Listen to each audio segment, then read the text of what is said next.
Hello and welcome to Mountain Valley Today. I've got my good friend Tracy Martin with us today. She is a cosmetologist across the street at the DeKalb County Technology Center, and we are certainly glad to have her with us today. We got lots to talk about, and so we're going to jump right in. Tracy, first of all, thank you so much for joining me. You're welcome. All right, so we're going to start with how in the world did you decide to go into cosmetology? Now, I know that was just a few years ago. Oh, yeah. But let's take it back to the beginning and what actually made you decide to go in that direction? Okay, I'm going to be very honest. Okay. When I was in high school, I was a senior, and everybody started talking about what they were going to do. I'd never taken the ACT. I'm just going to be straight up. I didn't like school, so I knew I didn't want to go to college. So my mother was a cosmetologist. She was a cosmetologist for 23 years while I was growing up. I actually grew up in a hair salon. I grew up saying, this is a job I am never going to do because you stand all day and you try to please people all day. It's good, it's bad. I saw more bad than I did good. Well, when I was a senior, I decided, you know what? I need something that I can do something all day, something different. I feel like I have ADD, so I need to be busy and continually transforming into something else. So if I've got somebody in my chair for 30 minutes and they're making me angry, or it's a delightful person, in 30 minutes I'm going to get to change and do something else. So if I'm honest and really put it all in perspective, that was a lot of what kind of veered me to it. And then I would notice things I liked or I enjoyed looking at, and people's hair caught my eye, makeup caught my eye. So pretty much when I graduated, I knew exactly what I wanted to do, and I graduated and started cosmetology school in Gadsden. I went to Kevil Curl. It's no longer there. It was just a private school, so I didn't have no college involved, which we'll get into college later because I had to go back to school. But anyway, that's pretty much how I got started. Well, something you said that actually happened in my life, my parents were school teachers. And my mother's 3 sisters were school teachers. And I always said, I don't ever want to be a school teacher because all I heard was school teacher talk at the Thanksgiving and Christmas table. And I did not want to do that. And so I followed that same path. So young people that are watching, you'll turn into your parents one day. You really don't want to, but you will. Don't you think so? Oh, I know so. Everything I've said, I will never do that. I'm doing. Well, and so that began the journey. And I remember years ago, we don't have to talk about how many, but you were in Fort Payne working, and we're talking about possibility of coming to Rainsville. Do you remember? Yes. And you were so unsure. Would you have enough business? Would people come? And I was one of those people to help encourage you to come. Yes, you were. And so you came and you started your own business here in Rainsville. And you did that for a long time and still have it and still work at it. Yes. But that was probably that growing experience that, you needed. We all need those kinds of things. But that has led into something that's across the street. So why don't we talk about what you're doing today from those early beginning days, where you are today? Okay. Well, part of it when I worked in Fort Payne, my mother and my aunt had a salon together. My mother sold my aunt her part, and so when I got out of school, I went to work for my aunt Glenda Keefe at Hair World, which where I worked for 4 years. And like David said, I did several from the church, their hair at their house, and they would all encourage me, why don't you come to Rainsville? And I don't even know why I was scared, really. I don't. Looking back now, I'm thinking, I was crazy. That's crazy. We're all unsure at some time. It's a risk. It's a risk. It's a risk. And I've taken several lately, and it's still scary. I mean, even as confident as I am in what I do, it's still a scary step. But anyway, I moved out here. I actually had a little spot across the street, or next door, I think, at White Realty. Barbara let me rent a little hole there for about a year while my dad built my salon. And I just, I worked there for 18 years and needed something more. I wanted something more, something different. Because you're one of these people that you're not satisfied. No, I'm never content. Keep working, keep growing, keep challenging yourself. And that's a great character trait for all of us. Yes. And especially for the young people that are watching today. Don't ever be satisfied or complacent with where you are. No, look for always something want to be beyond. higher. Something always more. want to be higher. Okay, I didn't mean to interrupt. That's okay. So anyway, I knew that Miss Clement was getting close to wanting to retire. So I was driving down the road one day and I just thought, I'm just going to pull in here and talk to her. So I pulled in and visited her classroom and discussed with her what I was interested in doing, and which was becoming an instructor.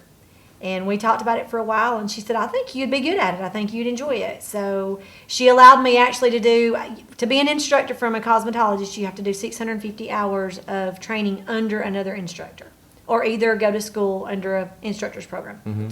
So she said, if you can come here 3 days a week, you can help me, and I'll give you the hours you need. So that's what I did. I went 3 days a week to school, and then in the evenings I would still go home and do hair, and then 2 days a week I worked all day. So I did that. It took me 6 months, and then I got finished, and she resigned, and I was lucky enough to get her job. I don't know if there was other applicants. I didn't ask. I just knew I wanted it, and I would do whatever it took to get it, because I knew what was happening was I was hiring girls, and I was seeing something that was missing. Not that it wasn't Miss Clement at all. It was just in general work ethic, and and we'll talk about that as a teacher. You start seeing how that crumbles beneath your very eyes. It's very hard to make people have a work ethic. It's something you're really born with. I think you can strive to be better. So I kind of, I just wanted to help. When I got the job, I wanted to help teenagers. I got to going on youth retreats and youth trips, and I was like, I love teenagers. They're so much fun. And I know people think I'm crazy when I say that, because there's times if you're a client of mine and you come in my salon, I'm like just ranting and raving about my day at school. And I do love getting to go home. All teachers rant and rave about their day at school at some point. I know. It's like every job. No job is perfect. So, don't feel bad about that. And the little children are not perfect. Let me just throw that, not even mine. Throwing a little plug in there for all the school teachers. Somebody's got to say it. It'll be me. So anyway, I really enjoy my job. It's led me to a lot of opportunities.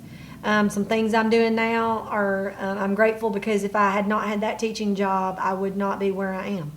Well, let's talk about the program that you inherited from Miss Clements. Now, I know it's been expanded into 2 rooms, and it's one of the largest programs of study that we have at the Technology Center, that and healthcare, and both of them are just extremely full, and we just don't have any more space. But one of the things you had to do was take out a wall and expand into a different classroom. Yes. So let's talk about some of the things you experienced early on at the Technology Center to make the program your own. I don't want to say make it better, because I don't want to throw off on anybody, but to make it your own. What did you do there? Well, what was happening was we were growing. The numbers were going up. And the room I had was one room, one half of what I have now, divided in half, because you had to have a lab in one area where the students work and do their hands-on live work, and then a classroom was in the other part.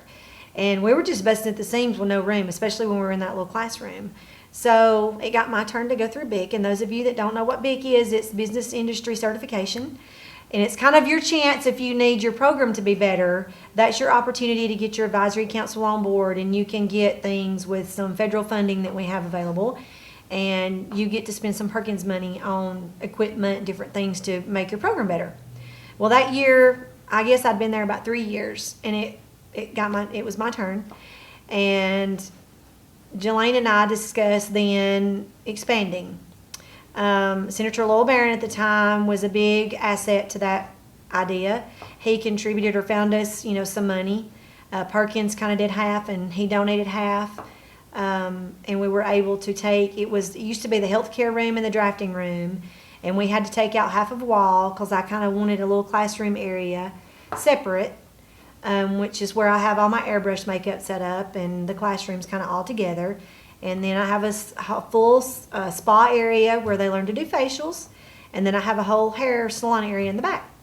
So let's talk about all the things that you offer there, because I remember the first time I walked in, it's very colorful. There's tons of stations. There's the girls and guys are always working, doing something.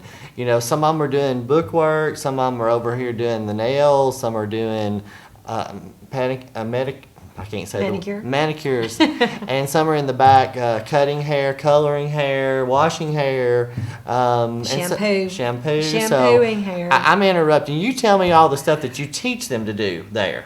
Maybe let's go that route. What are all the things involved in cosmetology? Well, to become a cosmetologist, we're both a little tongue-tied. Little tongue-tied. Yeah. To become a cosmetologist, you have to know basic hair cutting skills, you have to know basic nail skills, and basic skincare. When you go take your state board exam, you can actually come to me and come through my program. Now, the State Board of the State Department of Education has now got us credentialing students. And my only option is to credential them in a state board licensure. There are some stackables, but I choose to help them get a state board license. There's anything from natural hairstyling to a manicurist to an esthetician, which is just dealing with the skin. I encourage them to do the whole program because cosmetology is one big umbrella. Nails, skin, hair, all falls under it, and you can work in any area. You could work for a plastic surgeon, be an esthetician, so to speak. You could work for a dermatologist. You could just be a nail tech. There's just a lot of options if you have all of the background. And now we have a barbering program where they can become barbers. It's called a Tier 2 barbering license where you can do perming and coloring. And I think maybe waxing, maybe not. Don't quote me on that. But anyway, it's where it's 1,000 credit unit hours, where a cosmetologist is 1,200. So there again, I might encourage them to go ahead and be cosmetology versus barbering, just because you can do such an array. And after about 18 years, you're going to get burned out. I mean, you're going to get burned out of doing one of those. So you have 2 or 3 other options to fall back on. And that's the thing, the Career Development Center, the Career Technology Center, and Career Tech in general are trying to help students realize that the options that are out there. There are tons of options. If cosmetology is not your thing, then there are other areas of study that you can jump into. But of course, our focus today is cosmetology. And so before we go into what's actually going there, I'm seeing the progression of where you started. You started your own business. You did that for a while. You've moved into the instructor program. And before you got to where you are today, there was another step in there, and it was called taking students to Skills USA. So let's talk a little bit about your experience there, because I got to see firsthand this a few months ago, her in action running a competition at the state level, which were tons of competitors in that particular skill set. So let's talk about Skills USA and what it brings to the table and why we do it. Oh my. Is that like a can of worms? We don't know where to start? No, well, I mean, it is in a certain way. Skills is a lot of fun. There's so many contests that you can be in. I choose to pretty much open up my students to just our trade. You can compete in nails, skin, hair, men's hair design. And we kind of focus more on that. Now, there are leadership contests, which is interview, job skill demonstration, like community service type things, bulletin board contest, opening and closing ceremonies. I mean, there's tons of things that the kids can be involved in, and I feel kind of bad because when you focus on your trade, you really can't focus on the other because there's just one of you, and you know, yes, you could devote 24 hours a day to it, but I have a life beyond the doors of the tech school. I understand. And, you know, that's something that hopefully Jessica Blaylock and I can jump in and help with some of these other parts of Skills. But let's talk about your success with those, because even this year you had some to win or place at state. When I first took the job, the first year I ever went to Skills, I had a young lady, Shadera Eppinger, I'm going to mention her. She competed in men's hair design. I think I carried 2 students. I knew what I was getting into because thankfully the 6-month training I did under Miss Clement fell during Skills time. So I got to go with her and kind of see what it was about. And I was in awe. When I went to the cosmetology contest and I saw the caliber of the updo that these high school, not just college, but high school kids could do, I was like, okay, maybe I have bit off more than I can chew. There's some talented young people in our state. It's amazing. That, you know, sometimes our young people get a bad rap, but really and truly there are lots of good, outstanding young people that we don't advocate and promote as much as we should. Right. So this is an area that they can shine in whatever skill set they have. Yes. Shadera won men's that year. She won first place, which is a state-only contest, so she was not able to go to nationals, but every year thereafter, I have won. I said I set my bar really high, won first place. So, okay, where do we go from here? Well, we try to win first in everything. So, I've won first several times I've been to nationals 4 times. We've placed, okay. But last year, Olivia Garrett, one of my students, she won first at state in cosmetology, which was the baby I wanted. It's like the dog of all dogs. That's the one I was really, when I won that contest, I was thinking, okay, I have done something. You have arrived. I have arrived. Yes, I'm here. But Olivia is so talented. Every once in a while you get that special student. And I'm not saying they're not all special, but in doing what I do, some people have a very good natural gift for hair. And if you're out there and you go get your hair styled, you understand what I'm talking about. Olivia is one of those special kids. She won first at state. We worked really hard. I knew if anybody had a chance at nationals, it was going to be her. She would kill me for saying this, but she went the year before and got 6th place because her communication skills, they have to do oral communication, and she scored 0 out of 600. So I was like, Olivia, we have to work on your communication skills. So if I'm going to downplay anything, it's technology. Mm-hmm. Technology has crippled our youth, and they can't do what we're doing. They can't communicate. They can't call. They send you stuff on Facebook. And I just found something yesterday. A girl was asking me to do her makeup for a wedding, and I didn't realize that if you were not someone's friend on Facebook, that you could still send them a message. And I don't know how long it was there. I just somehow, it popped up. And I was like, I sent her a message back apologizing. And she said, well, I found somebody, but I heard you're awesome. And I was like, well, thank you. So I had an aha moment yesterday with that. But anyway, they can do all that, but this is a difficulty. But it is. We worked really hard. She overcame that. She won at state. She did awesome. She had perfect scores in a lot of things she competed in. Went to nationals, and we were 96th being called out of 100.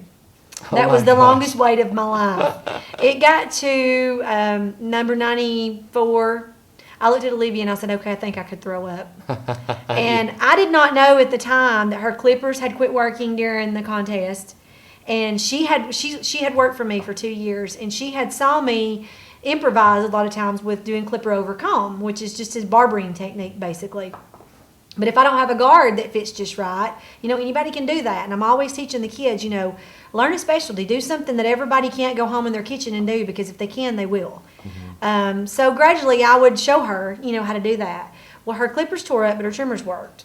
So she did a whole complete haircut with trimmers. Oh, man. And still got third in the nation. She was the only high school medalist for the state of Alabama at nationals that year. That's awesome. So I was extremely proud of her. Really all I did was just guide her and say, that ain't good enough. That ain't good enough. So she got sick of hearing me say, that ain't good enough. But you did work on those communication skills, and yes. Of course you've taught her to do her skill. And actually today I was on 2 tours of businesses in our area, and that's the number one thing that both those HR people were saying is young people cannot communicate. Mm-hmm. They cannot talk to you if it's not in text or an email, and yes. They don't know how to communicate. So parents, as you're watching, make your children talk to you. Yes. We do both have. And if you need me, use the telephone. I understand. But from there, you have really exploded into a different direction. Mm-hmm. So why don't you talk a little bit about how you got into airbrush makeup, okay. And then where that has springboarded you to today. Okay. Probably about 5 years ago, Christy Clifton and myself, which is a dear friend of mine, she teaches at Gadsden State, mm-hmm. We had decided we wanted to go to a cosmetology educators convention just to see what was out there, learn new stuff, but just to become a better cosmetology teacher. It's just focused on cosmetology teachers. So Miss Nelson let me use professional development money, and that particular year it was in Orlando, Florida. And when we got there, I was just amazed. It was so much to take in, but what really caught my eye was the hot pink banner in the back that said Dynair Airbrush Makeup. Bright pink, and it was huge. She has ADD, by the way, so yes, that really grabbed my attention. It's a balloon. Yes. And Dinah is so much fun. It was like once you get in there in that booth, and you're working with them, and they're doing all this fantasy stencil artwork, and I was just going, okay, this looks pretty cool. I think my students would love this. I know I would, and I'm older. So I got in with Dinah. I actually put my name in the hat, won a drawing, so I won my Really? first compressor. Okay. Now explain what that is, because Okay, I've seen it. I don't know what the names are. Okay, Dynair is the airbrush company, and the compressor is just what runs the airbrush. It looks like a little air gun, but it is an airbrush. And Dinah will scold you if you call it a gun, because I did, and I got in trouble. But anyway, it's just an airbrush, kind of like you were airbrushing a T-shirt, but it's only designed for their makeup. It's immediate when you blow it on the skin. It's dry. They have several different kinds. They have a CT, it's XT Claire makeup that actually covers tattoos. They have, and it's waterproof for 48 hours. They have a paramedical, which is water resistant. I use a lot of that in the summer for weddings.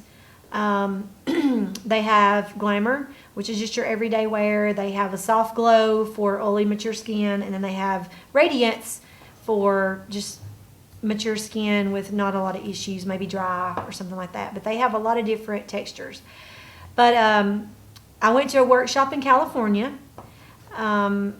The past 2 years, I've had the opportunity and been invited back for one-on-one training for 2 days, which just made me better at my skill. It took me about 3 years to figure out, I love this, I want to be better at this. And so I actually contacted and asked what was available, and they said, for you, they just knew how I was. They know how I am. I'm like you said, I'm always striving to be better, do more, take more, get more. So in doing that, it's led me into other schools. I've been able to go into other schools and teach because I've been certified. I've worked a hair show with them. I'm going this weekend to work another hair show in Orlando, Florida with them. Great opportunity, and I learn every time I go. That's what I love about it, is I'm learning a new technique or picking up something that I can share with my students or share with anybody that I'm teaching. And I really want to interrupt. I think that's the key there, is someone who wants to stay on top of the latest trends, the latest things that are out there. But more importantly, she brings that back and shows those students how to use those particular skills so they'll be better prepared as they go into the workforce, which is amazing. Yes. A lot of people question why I'm gone or what I'm doing. I'm not there with my students. Regardless of what anyone would think, my students are the most important thing to me. That's why I'm out doing what I'm doing. In this industry, if you're not on the top of your game, you're left behind. So you're either up with every trend that's coming out, or you're going to just stay stagnant doing what you're doing. And I can't be stagnant. I have that ADD issue.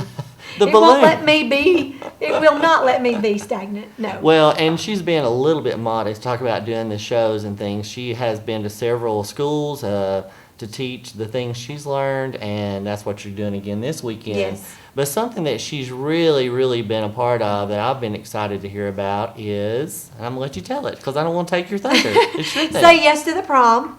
And I'd put it on Facebook, and everybody was watching, and they were like, we looked for you and you weren't there. I said, yes, I was. $1 million knuckles right here. I was spraying. I actually was fortunate enough to get to work on one of the feature girls. There were 4 feature girls. The girl I worked on was from Haiti and had come to the United States. These are girls that are very high academically, but are very low poverty level income. So every year, TLC and Discovery Networks does a special Say Yes to the Prom event where their teachers and counselors submit applications for these students, and they're selected and chosen to be on the show. They did 4 cities this year. They started in New York, which I was privileged to be a part of that one. Then I went to Miami, where it was actually filmed. And then they went on to LA and Dallas, which they kind of fell at bad times and I couldn't go. I was invited to keep going.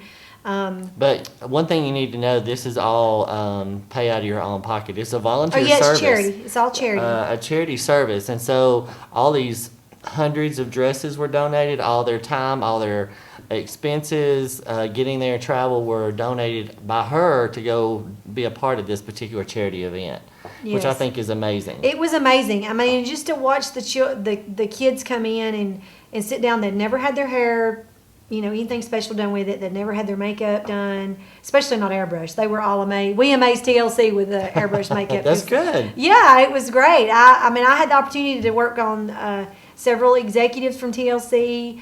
One girl remembered me from New York and come and found me in Miami and said, "You want to do my makeup?"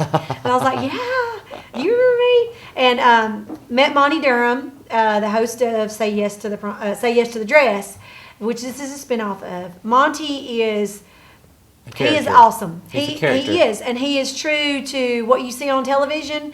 That is Monty. He is superb, and as soon as he comes in the room, he's like, "Okay, let's get all the selfies out of the way, and then we're going to talk business."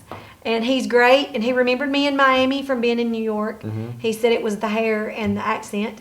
No, I can't believe the accent. Yeah. The hair maybe, but not the accent. No one there sounded like me except me. I'm good. unique and individual. There you So go. that's the way I looked at it, to stand out to him, especially because he is actually from West Virginia and lives in Atlanta. Okay. So when he invited me to come and watch the taping of Say Yes to the Dress, Really? So yeah, he said I'll get you in. You can come sit and watch. He's super nice guy.